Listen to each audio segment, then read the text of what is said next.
Good morning. Morning. Today is Sunday, June 8th. Sunday, June 8th. Um, Let us start, as we always do, by making our aspirations and setting our intention by saying the four immeasurables prayer. May all beings have happiness and the causes of happiness. May all beings be free from suffering and the causes of suffering. May all beings not be separated from the happiness that has never known suffering. May they rest in equanimity, free from attachment, anger, and aversion. Victoria's not here today, so unfortunately you just have me. So I'll do the best I can to, you know, fill her seat today. You know, I don't know, probably most of you here today have done this before, maybe done it for a while. So we won't do a full review of the meditation technique. We'll meditate a little later.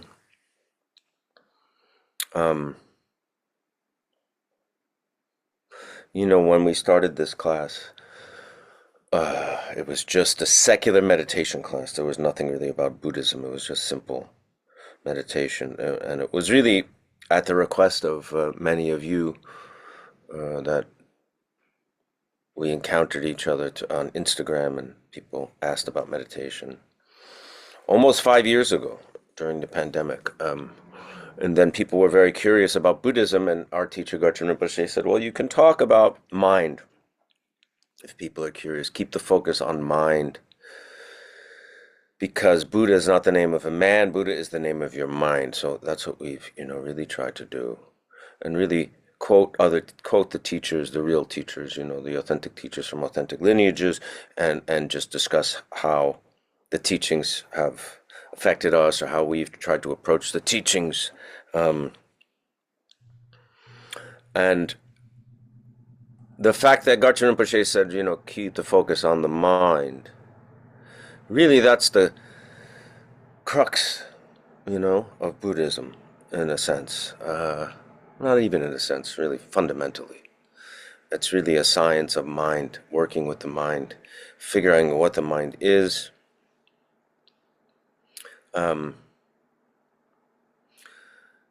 And I think we all have to remember that we're students, we are practicing, we are not perfect. Just because we say, I want to be a Buddhist, or I am a Buddhist, or I love Buddhism, does not mean we're not going to make mistakes, that we're not going to commit negative actions. I think it's important to not have this kind of pious attitude, like now I'm this and I'm, I understand these, what Buddha's saying, so now this is how I am. We're works in progress. And we're gonna, we're gonna make mistakes, and we're gonna act from selfish places and points of view. Really, that's when, the damage is done, and when we do damage. And we have to, it's important when we do act from an afflictive emotion, and when we do something that's harmful, as often we talk about in this class, very often, how to deal with difficult people, how to deal with people who are harmful, who are doing harmful things to you or to others, and how to navigate that in the home, in the workplace, in society, and things like that. But, we also have to look at when we do something negative, when we do kind of fall into a habitual pattern that you're trying to overcome, that you become aware of, that has kind of held you back in this old place and negative place, and yet habits are so strong, addictions, and I don't even mean substance addiction, I mean addiction to certain behaviors and dynamics and stuff are so habitual and strong. And it's we sometimes you'll make 2 steps forward and up step and a half back, or 2 3 steps forward and 3 steps back, and then you do two steps forward and one step back, and progress is often very slow. Or progress can be really good and really, and you can see results of some progress, and then you make another mistake. So what do we do in this situation? This is what's important. We have to remember these things. The first thing is to know what you've done and know that, what you did is something that, an action that you're trying to not commit anymore. That this action is creating negative karma, which give rise to negative situations and in the future. It's also could be something that hurts others, and it's also something that can hurt yourself, both through the nature of the action and through your, especially if you're aware of it, then the feelings of remorse and guilt and regret and beating oneself up. And all these things, what they do is separate us from that true nature of mind that we always talk about in this class, which is our ultimate, our ultimate being and really who we are. And all these thoughts, the negative action fulfills several negative functions. It's the negative act itself, and however that affects who's involved or the fallout from it. And then, now that we know, we have a path, we know which direction we should be going in, these things become more regretful, they become more, we're paying almost a bigger price because we're aware of the damage, and then you have this thing of regret and remorse and guilt, sometimes, beating oneself up, I'll never make any progress, I'm a horrible human being, and this whole other thing. And again, the real damage of that often is that now there's even, you've put this thick layer between you and the sky-like nature of pristine awareness. So, what we can do is, first of all, recognize that we've done this.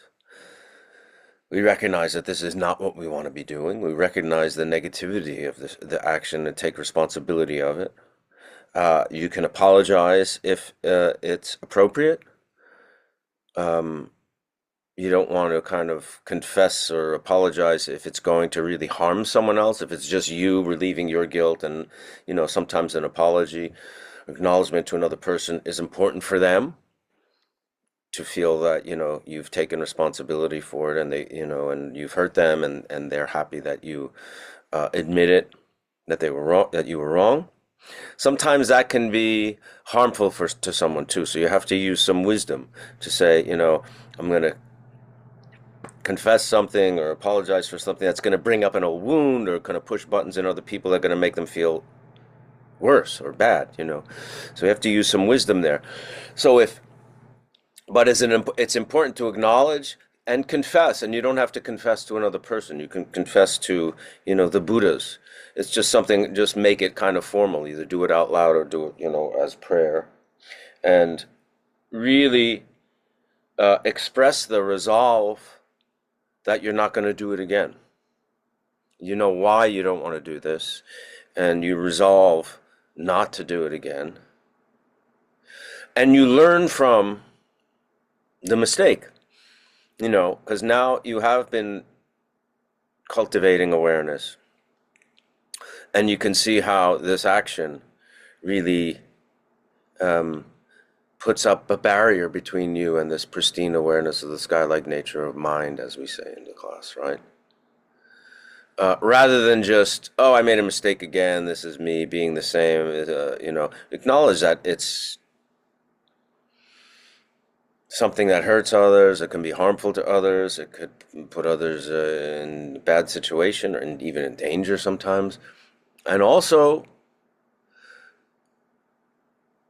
that haze of negativity and then the fallout, the guilt, the remorse, this other layer of fuzz is, going to be with you for a while.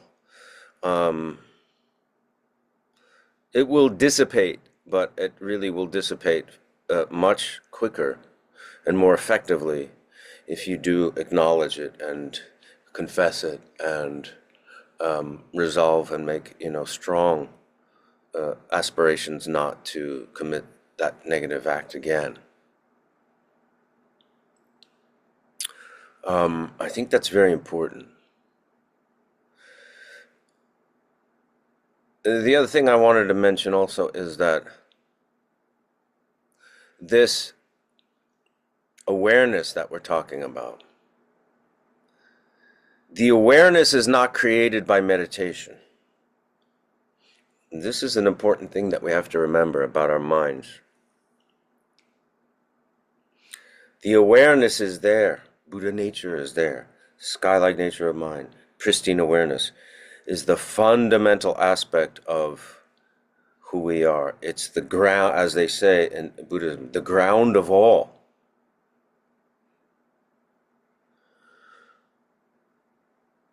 So our meditation, our practice is not creating that. Even if you meditated 24 hours a day, it's not creating that. What the meditation is doing is cutting through the habitual structures, the habitual patterns, the thick illusion of self that we've cultivated also in this lifetime and countless others. That's what the meditation and that's what the practice can do. And that's really what the path does and the methods. Because Buddhism and the Dharma, the teachings of Buddha, are methods to realize this nature of mind and kind of eventually become that in totality, right? That you're without the residual of the illusion of self and the habitual patterns and structures and whole story that we've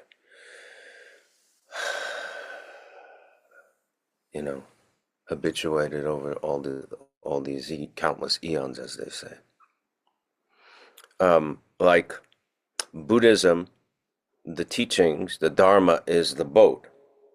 So you're going from this shore of self, strongly identifying with this notion of self and other dualistic perception of reality. And Buddhism, the Dharma, the path, is the boat that takes you to the other shore, which is liberation. But once you're on the shore, you don't need a boat anymore. Right? Once you reach the other shore, the boat is really useless because now you've arrived at a place where you're going to stay. So the boat is not liberation. Remember that. The boat is not creating liberation. The island's already there. The other shore's already there. The boat's not creating it. Whatever and the same thing with the teachings, the methods, the practices, meditation is not creating your awareness.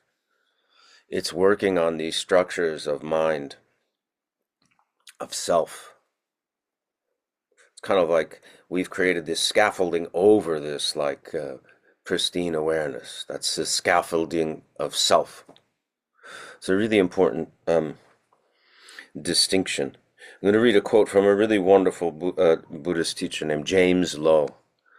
James Low, L-O-W, and you should look him up on YouTube and look at a lot of his teachings. He's really very articulate and eloquent, and yeah, he's wonderful. Lots of videos on YouTube.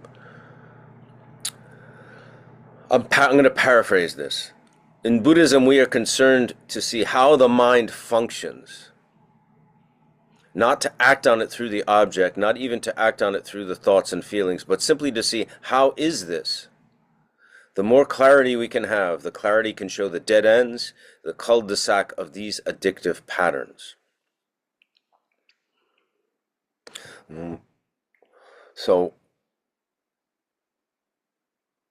when we meditate in this class, we're working with the thought. So we're trying, and the thought is really, again, this same scaffolding of self that has been, unnecessarily uh, superflu- su- in a superfluous way put over this pristine nature of awareness, and the work is starting to see that. How do we see that? By settling our body, settling our minds, our thought process, looking at it, slowing it down so we can look at it and just see that it's impermanent, these thoughts about self and other, and how they can dissolve, and how we can rest in this nature of mind and this pristine awareness that is already there, is primordially there, primordially.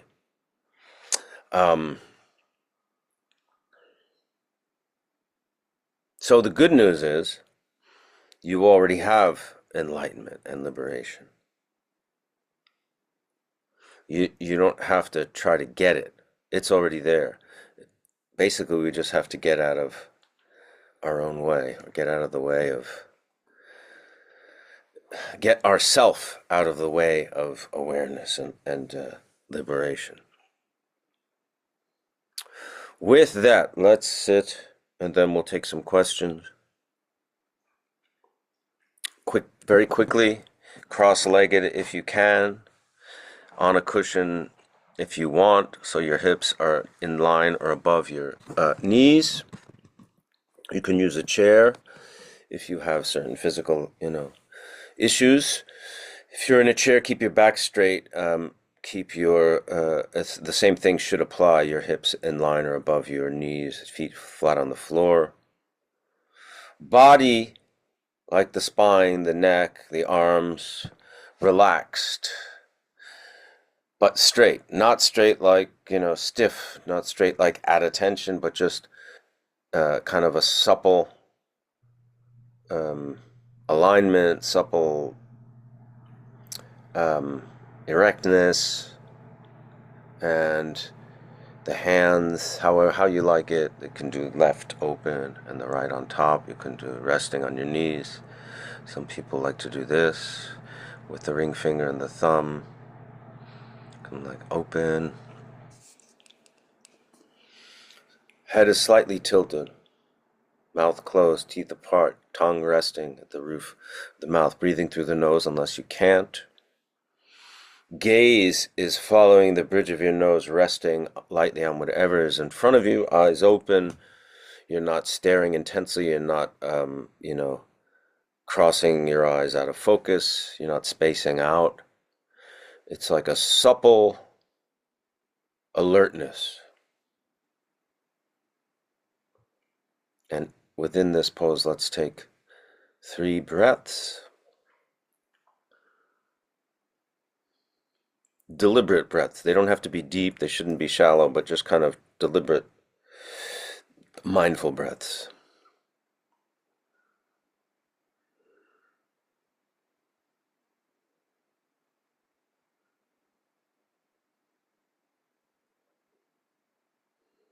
Let's do 3 more and focus your attention on where the air is going in and out.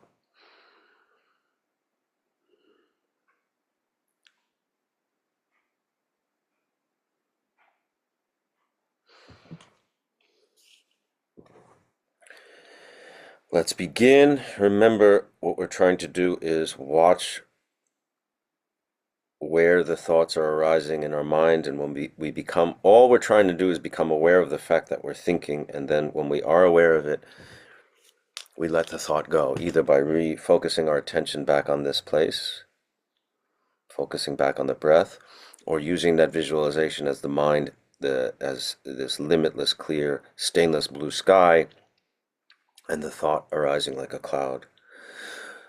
And once we're aware of the fact that it is a thought and we are thinking, rather than just being lost in the story of the thought, once we're aware of the thought, we watch it dissolve and settle back into that sky-like nature of mind. So let's begin. Let's settle into that sky-like nature of mind.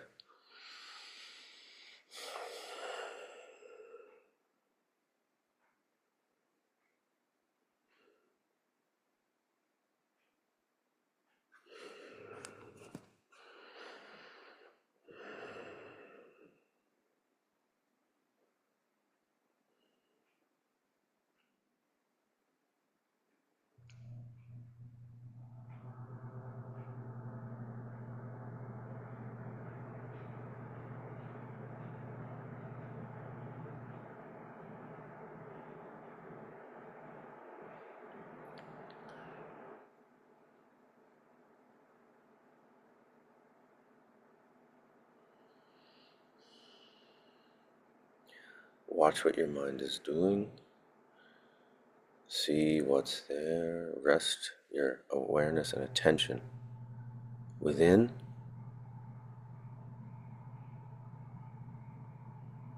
And just be aware of the thought that you're thinking, and then let it go. Watch it dissolve like a cloud into the sky from which it came, or refocus your attention back on the breath and where it's going.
If you feel tension in your body and you need to shift, it's fine.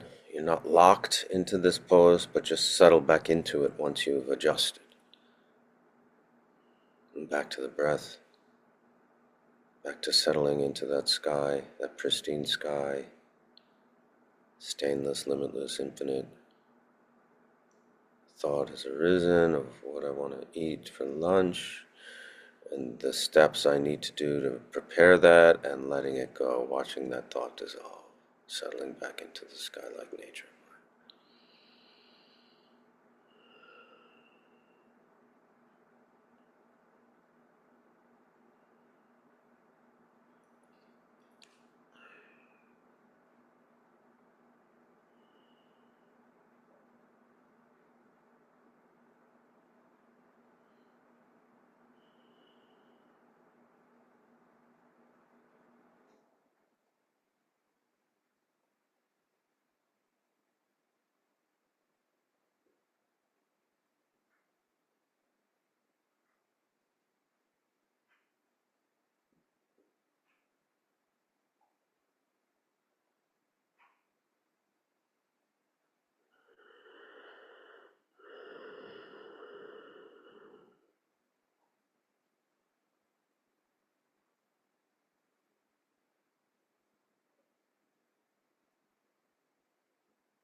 Remember, the key is to become aware of the fact that you're thinking.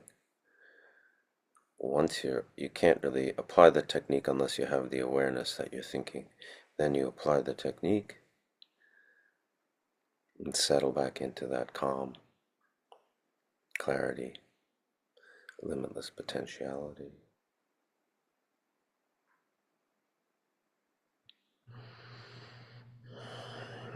If you need a burst of oxygen, take a deep breath and settle back into that easy, relaxed breath.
Back to the breath. Aware of the thought, which is a cloud in this limitless blue sky, and watch it dissolve, settle back into the sky.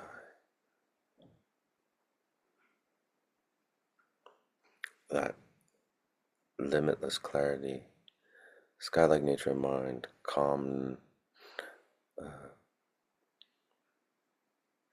placid, peaceful experience is yours. That's really our ultimate nature.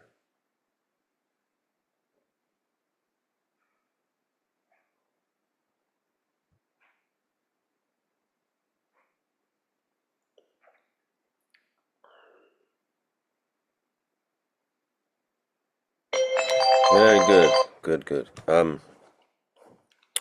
As we always say, if any of these methods or teachings are really of interest, we encourage you to connect with an authentic teacher from an authentic lineage.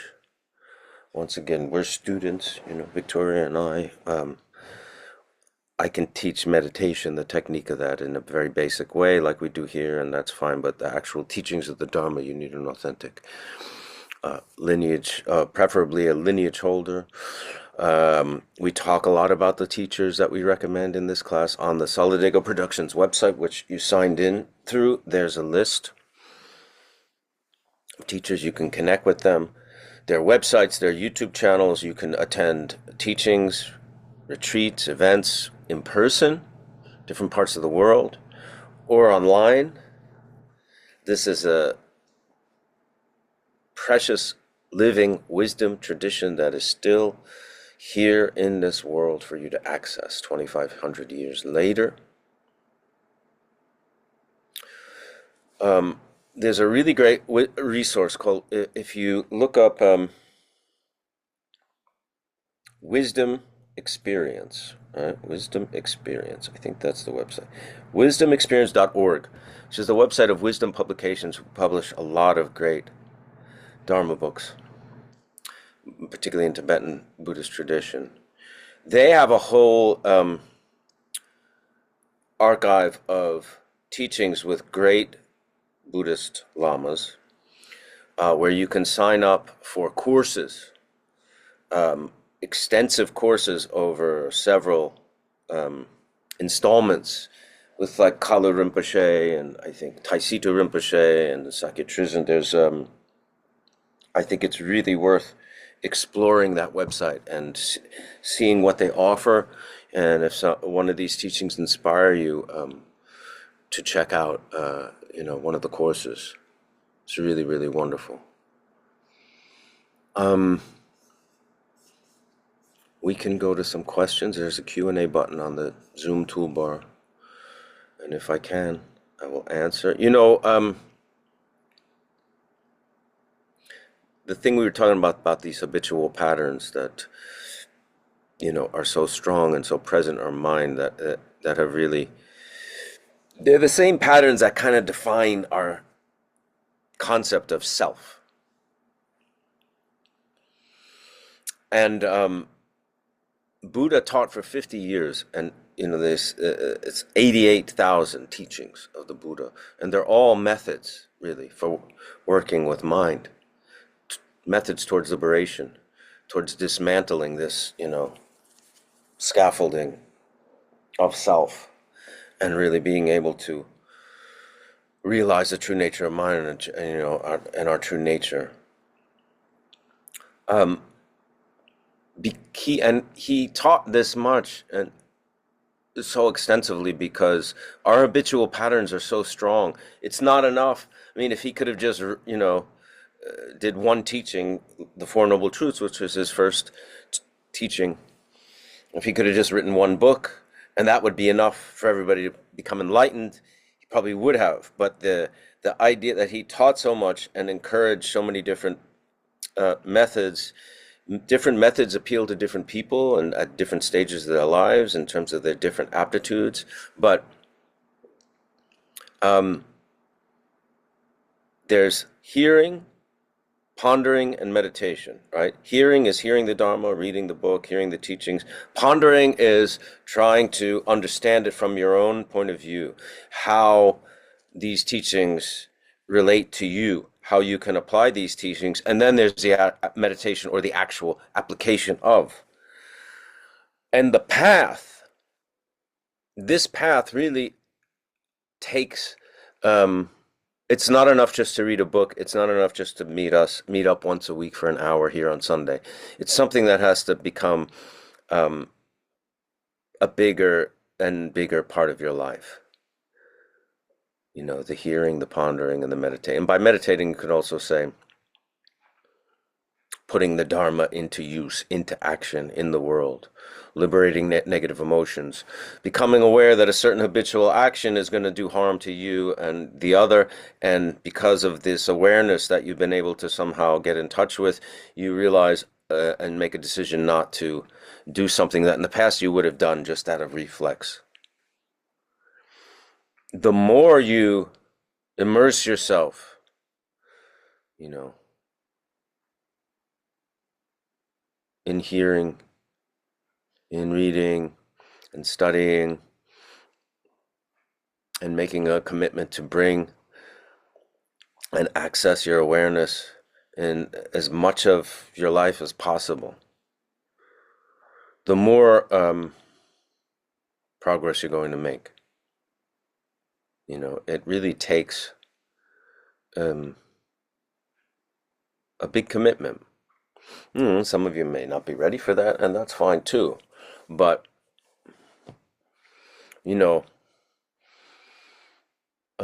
this construct of self and other and self and this illusion and that we've created and reified and solidified for a long time is, it's very resilient. Resilient meaning we're used to it. It's our default mechanism because in essence it doesn't exist, and the truth is we can, go beyond it. We can watch it just kind of fall like a house of cards when we start to really apply the teachings and understand the nature of mind and understanding, who we are through the teachings of the Buddha. Basically, what I'm saying is that, like anything of value, it takes, a commitment and work and time and effort. It's not something, it's not something that comes through. It's like if you want to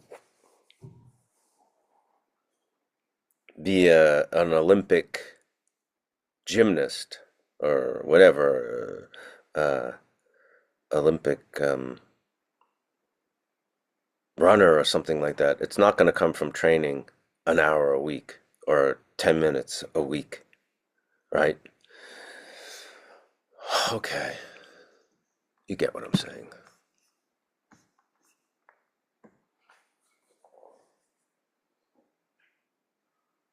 Is it normal to cry during meditation? It happened again today. I get in the zone and my mind starts to clear, and my eyes, before I know it, my eyes are full of tears. I don't know if it's pent up depression or what. I think it's fine. I think, again, what you have to do is be aware, is there a story that's causing the tears, right? If there is, that's what you have to work. The tears itself, you can treat just like the breath kind of leaving your body or whatever. It can be just a natural process. But if there's thoughts that are, causing the tears, be it sadness or regret or thinking of somebody or something, in a meditation session, then you want to work with those thoughts in the way that we do. But if it's just happening, I think not to get attached to the fact that that's happening. If you're overwhelmed, maybe you just need to kind of like pause the session and let the emotion go, because sometimes it needs um, it's different than like raging out and breaking stuff in the house and hitting people. It's an emotion that might just need to pass on its own, and then you can return. But the important thing is to keep watching the mind during that, because it may be that there's thought that's causing that, and then letting the thoughts dissipate on their own accord. Maybe you'll keep crying, or maybe you won't. So next time that happens, again, make more of an effort to try to. I'm not sure what you mean by get in the zone. I mean, does that mean you're, working with the mind and letting thought go? If it is, then it's fine, I think.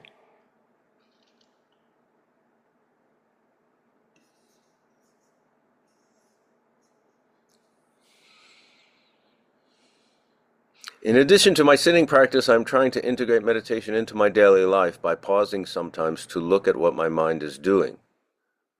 Are there any other techniques you use in daily life? Well, that's certainly a good one, yeah, because by pausing, looking at your mind, that's meditation, really, which is wonderful. There are many techniques, and the most really effective way to learn them is from an authentic teacher, like I say. But here's one I will use, right? Buddhists have the concept of, their concept is that our minds were not created and they don't end. And our bodies, which I've kind of used this analogy, our bodies are like this organic kind of, or somehow organic matter that has coalesced around the mind through some kind of, through karma. And that changes from lifetime to lifetime. And that organic matter is also connected to that scaffolding of self.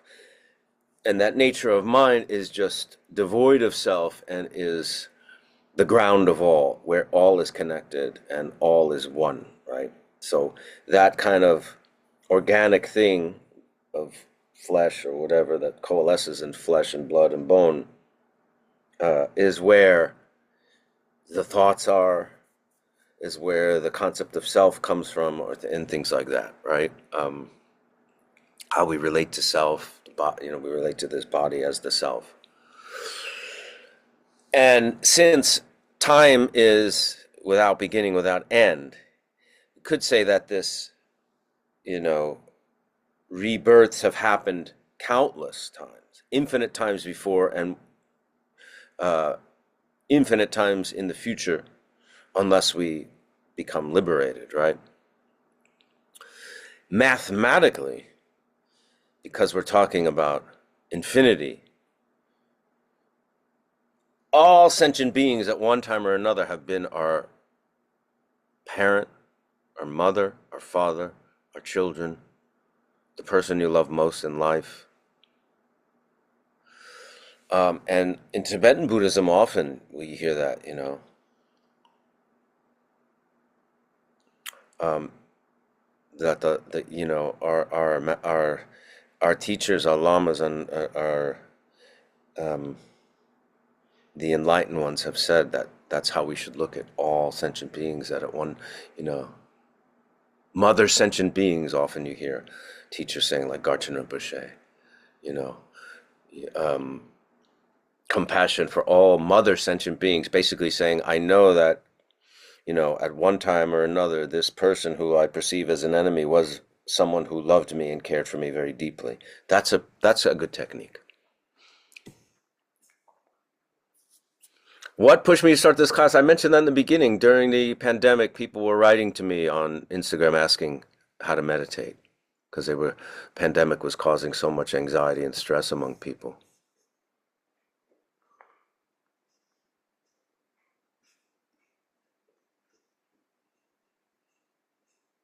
Is trauma a form of attachment?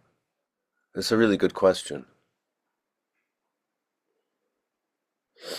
Yes, of course it is, but trauma is something that attachment. What are we attached to? We're attached to other things outside. We're attached to memories. We're attached to people. We're attached to places. We're attached to negative events that happened that hurt us in the past. So even like we're attached to ourselves, our concept of self, right? Uh, but most of the thoughts that we're processing here today probably are stuff that we can work with on our own. We're dissolving this thought. It's kind of something maybe benign, or it could be something a little bit more charged. This person cut me off on the highway yesterday. I'm still mad about it, but I'm going to let it go and rest in the nature of my mind, or rest in that sky-like nature of mind. But trauma, um, because it's the result of something very painful, physically maybe, or definitely emotionally, psychologically, often cannot be liberated quite so without further help. So trauma often is important to get, like deal in therapy, uh, uh, social workers, psychologists, psychiatrists, groups, because the attachment ultimately, the wound from this trauma is really painful. It's like if you have a headache, you don't go to the emergency room, right? You don't even go to the doctor necessarily. You're going to take some aspirin probably. But if you have, if you're cutting onions and you really slice deeply into your finger, you're going to have to go get a doctor to help you.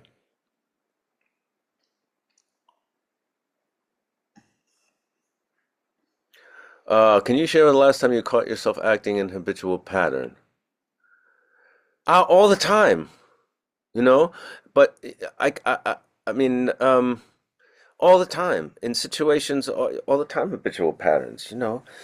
Being prideful, being jealous, being angry, being desirous, being covetousness. Um, you know, all the time. How do you correct the behavior? By becoming aware that you're acting that way. And how does that happen? It happens through having a path and having a practice. You know, in the past, without and even with a path and practice, you know, this habitual thing will arise, and you may act out of it because that day and that moment, that habitual response was stronger than your antidote.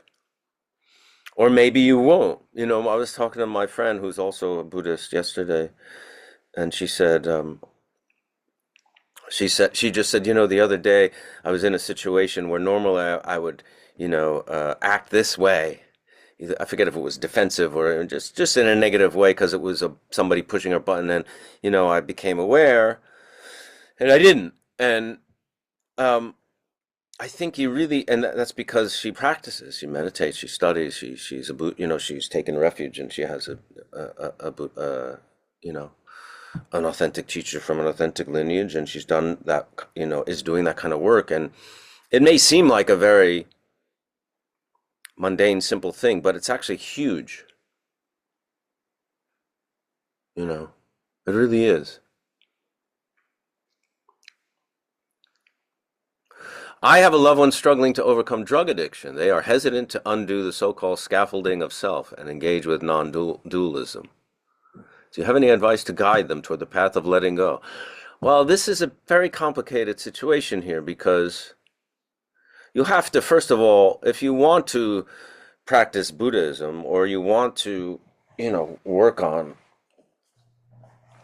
this path that Buddha gave us 2,500 years, you have to want to do that. So I'm not sure if they want to do, from your email, I'm not sure if that's what they want. It sounds like maybe it's something you want for them, but they have to be the ones to do it. And drug addiction often really needs professional help. Again, similar to the trauma question, either through, someone who's trained in treating drug addiction, because drug addiction also has very physical, as well as mental, dangers. Right? Certain drugs you have to taper off. You can't just stop taking because you could, get really sick or die even. And there's a lot of psychological aspects to drug addiction that you often need support. Sometimes you need rehab. You need to be in a facility, either outpatient or inpatient. Sometimes a support group like an AA, Alcoholics Anonymous, Narcotics Anonymous, and things like that to get some help. Or a therapist, psychiatrist even. Some people need medication to overcome drug addiction. So first things first, as they say. If you're in the throes of drug addiction, it's probably going to be difficult to suddenly commit to this path without addressing the addiction first. Maybe you could do that at the same time, and then maybe meditation and Buddhism can become an aspect of your recovery. But with addiction, it's really important to get some help. I really, really am a firm believer in that.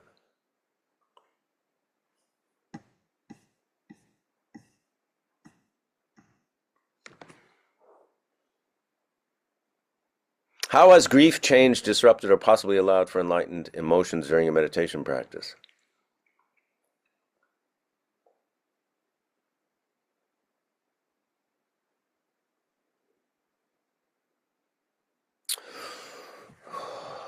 I mean, grief, I think,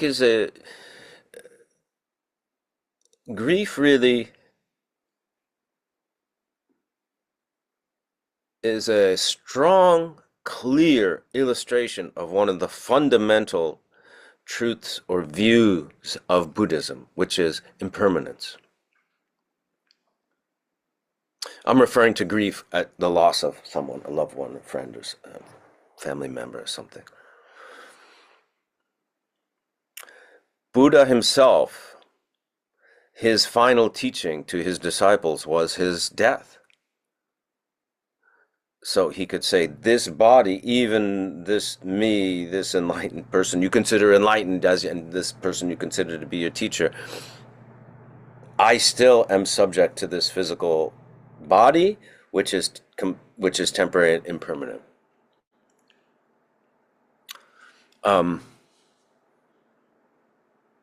Even though we think of the self and other as an illusion and a delusion, we still have grief when we lose a loved one. There's a great story about Marpa.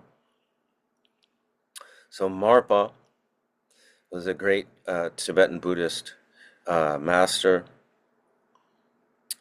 who was the teacher of Milarepa, who's probably one of the more famous Tibetan Buddhists, saints, if you will. I mean, saint is a Western word, but whatever the equivalent of that would be in Tibetan. And Marpa had a son. Marpa was not a monk. Marpa had a family. And Marpa had students. And when Marpa's son died, Marpa was inconsolable, crying and, weeping and mourning and just, grief, overwhelmed with grief. And one of his students said to him, you've been teaching us all along that, this thing of self is an illusion, self and other is a delusion, and if this is an illusion, why are you so emotional? And Marpa said, yes, you're right, it is all an illusion, but this was a great illusion.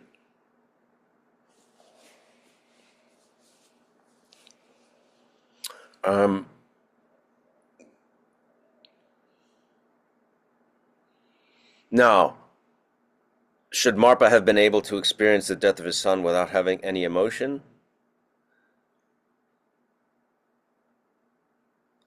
Did Marpa, after the grief for his son passed, the big stage of grief in the wake of his death pass, did he go back to being, in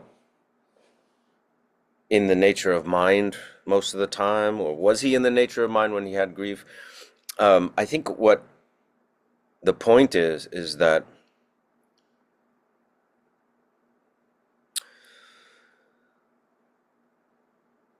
the fact that everything is impermanent is not easy to accept because of all this great attachment. Even someone who's, a master, and a great teacher, they're still going to feel, and what can we learn from impermanence is the important thing here. So your question, how has grief changed, disrupted, or possibly allowed for enlightened emotions during a meditation practice?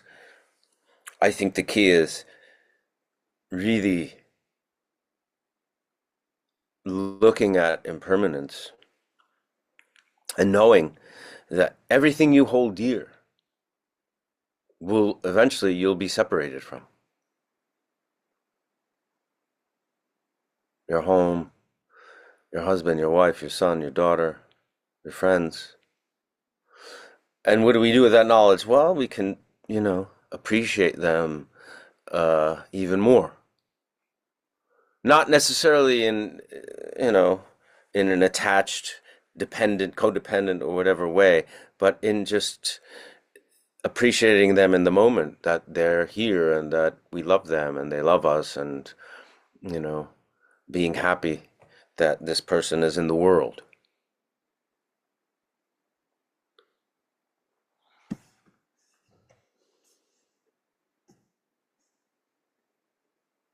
It's called a sky-like frame of mind. It's not a frame of mind, the nature of your mind. Frame of mind usually is like a certain attitude that we get into. I'm in a happy frame of mind. I'm in a sad frame of mind. I'm in an alert frame of mind. We're talking about the actual true nature of our mind. I'm not even talking about the brain, because scientists do not know exactly what consciousness is. They know, like some scientists kind of have theories that consciousness is just a function of the brain. Others see the brain as almost like an antenna or of a receptor of consciousness. That consciousness does not come from the brain. In Tibetan Buddhism, we talk about the mind being here, not here. Mind almost being this nexus of the cosmos.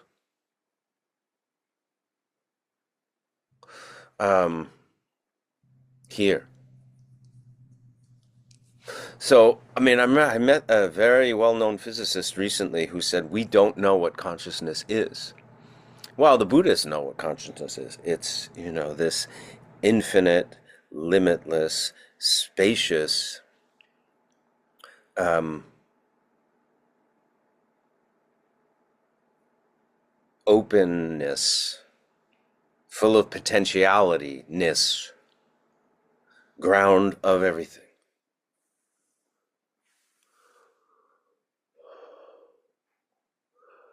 That, so your second part of your question, when you're talking about the meditation, not creating it, not creating awareness because it's always there, that's what the it is.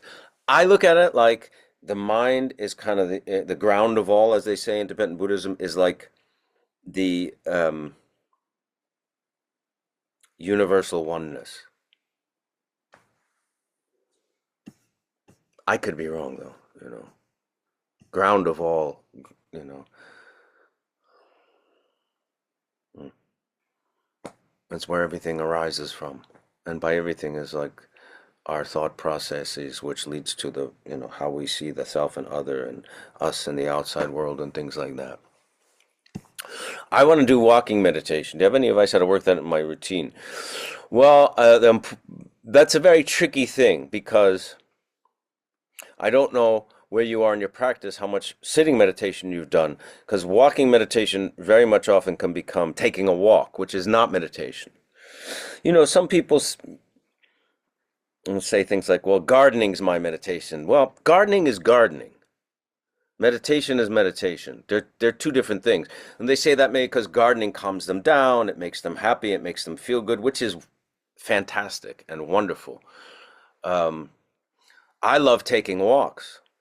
Love it, especially in cities and parks and things like that. And walking has, to me, it's calming, it's kind of focusing, it's makes me happy. But it's not necessarily meditation. But if you do want to do walking meditation, and you can apply like the same techniques of watching the mind. What's going to happen is you're going to be a lot more stimulated by what's going on around you because you're not just in this isolated place where your senses, the stimuli from the senses are less. If you're sitting in a shrine room or looking at a wall or just looking at a picture of the Buddha, and it's quiet, all you're seeing is this picture of Buddha, you're not hearing much. If you're taking a walk, you're looking at this and this beautiful flower and this beautiful tree and this very angry person and this dangerous thing and this loud noise. There's a lot more stimulation of the senses, which is the input. That's the way things are input into our mind, and they engender thoughts. They create thoughts. So sometimes what can be helpful for walking is mantra. As mantra can kind of keep the mind, give you a little bit more support for the mind. Often mantras are given to you by your teachers for certain practices, but like the Dalai Lama, Chenrezig, the Buddha of Compassion, his mantra that it's always talk. The Dalai Lama has a strong connection to that mantra. Om Mana Padme Hum. That's a simple one that anyone can do. You don't need a teacher to give you that or some kind of empowerment. Maybe if you want a mala and you're counting, you're gonna do like the mala has 108 beads. You're going to do 108 or 1,000. Om Mana Padme Hum, Om Mana Padme Hum, Om Mana Padme Hum. Watch while you're walking. Om Mana Padme Hum. Letting the thoughts go at the same time. Om Mana Padme Hum, Om Mana Padme Hum. Remembering that this is the mantra of compassion. And kind of like almost imagining the mantra, the syllables floating into the air and spreading compassion. Compassionate vibration of these syllables, Om Mana Padme Hum, Om Mana Padme Hum, going out into the world and into all you see and into all you're kind of creating, come into contact with. That could help. Why do humans always tend to be attached to earthly and or spiritual things? Why were we created with the natural instinct of attachment? That's a very good question. I don't know if we were created, you know? I mean, maybe it's just always been like this. Maybe there was never any creation, you know, or like, I mean, obviously I was created through the seeds of my parents, but in terms of, you know, being sentient beings, they've always been. I don't know. You know, that's a really good question. Why do we tend to be attached to earthly things? Definitely because um, the nature of being in this human form, you know, is subject to, you know, the senses, right? We seek, you know, sensual scenarios that feel good, and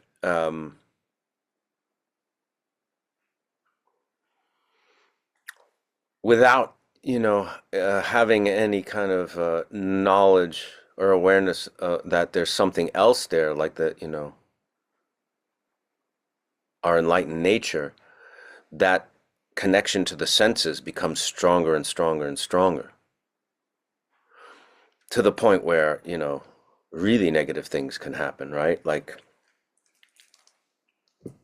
the desire for shelter, which is a very basic human desire, which, you know, was at some point having a little cave was great. Now, you know, to some people, the desire for shelter must result in $100 million house. And you need a lot of things and have attachment to a lot of things to get to the place where you can afford $100 million house. But it really stems from this uh, attachment to sensorial stimulation and experience.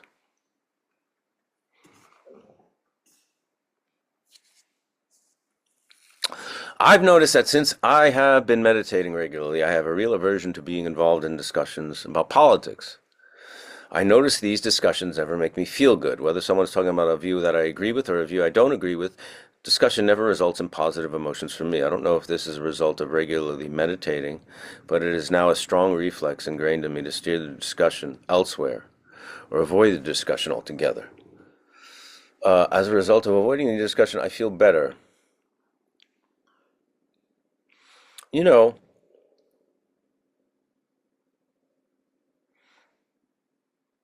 um,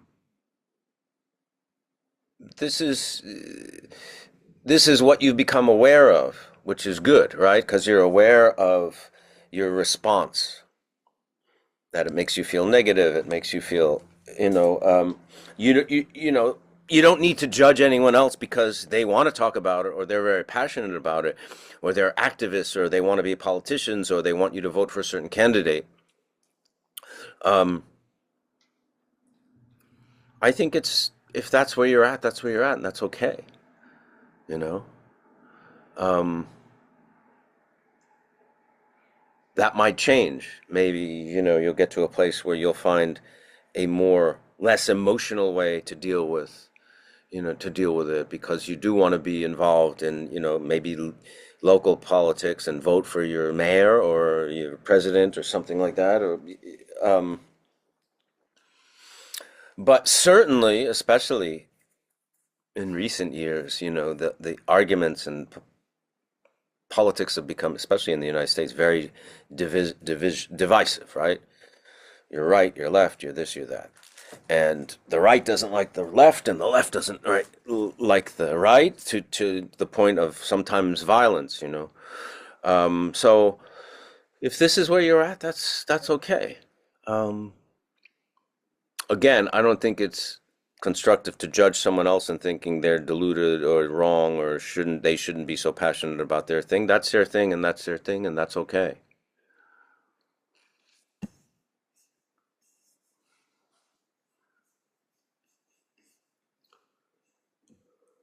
My dad is a vet from Nam and Vietnam. Maybe meditation could help him with PTSD.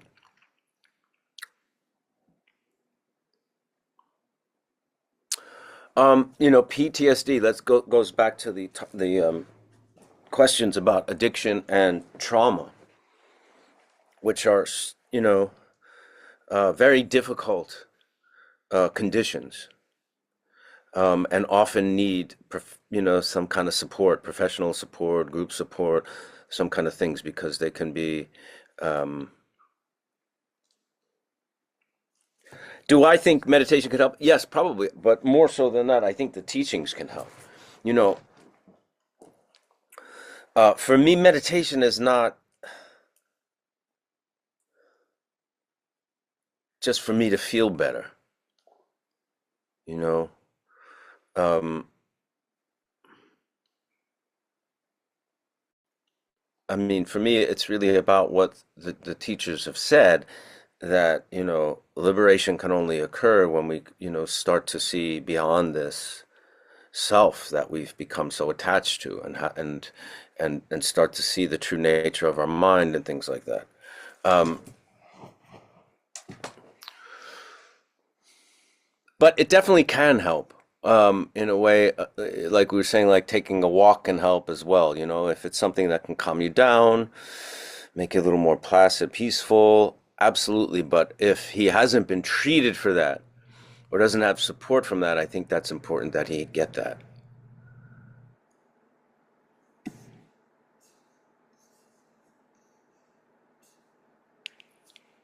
Are there such thing as negative and positive emotions? Yes, absolutely. Yeah. Um,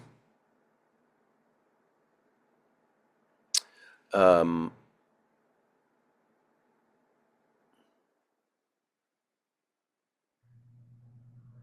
the negative emotions they call the five poisons, really, right? I mean, there's really three: is anger, attachment, ignorance. Ignorance meaning really not, understanding our true nature.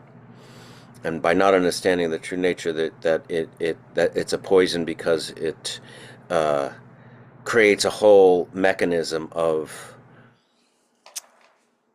delusion and not understanding reality, not understanding who we are, and then again this whole, you know, movie, theater of self and other take over, right? I mean, what's positive? Compassion. I mean, is compassion an emotion? Is sympathy an emotion? Yes. I mean, grief is sadness. Is that a negative emotion? No. It's grief. Often there's love inside of grief. Usually, a negative emotion is something that really is harmful. You know, I think that's really the distinction.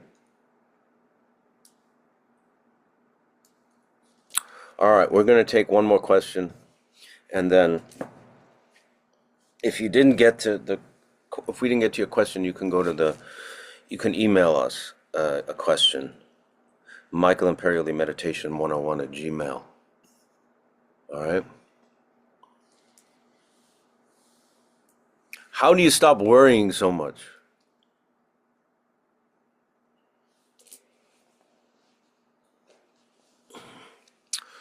It's a very good question. One thing you can remember is that everything changes. One time I was going through I had a really difficult problem. Um, and I was full of anxiety and full of worry. And it was before I had gone to any Buddhist teachings, probably 2 years before. And there was a friend of mine, and I was talking to her, and she said, I know this Tibetan Rinpoche. Maybe you can call I can give you his number. You can talk to him. Maybe he could help. And I called this, and I don't remember who he was. I wonder if I've ever come in contact with him. I don't remember his name, and my friend is not around anymore. And I called him, and I told him what was happening, and I told him how much anxiety I was suffering, how worried I was, and this and that. And he said, I can't really help you that much, but remember this: everything changes. And honestly, at the time, it didn't necessarily help. But then when the problem went away, because everything does change, and when that particular issue was no longer a problem, I looked back at the conversation. I said, well, he was definitely right. And going forward from there, I use that example. So when things seem really difficult and I'm obsessing on what if this happens, what if this doesn't happen, oh my God, this is horrible, I remember that. And I try to say to myself, eventually this is not going to be a problem because of because impermanence is a law, basically. Let us dedicate the merit from today's class for the benefit of all beings by saying our dedication prayer. You know what? There's a beautiful dedication prayer. Give me 1 second. 1 second, please.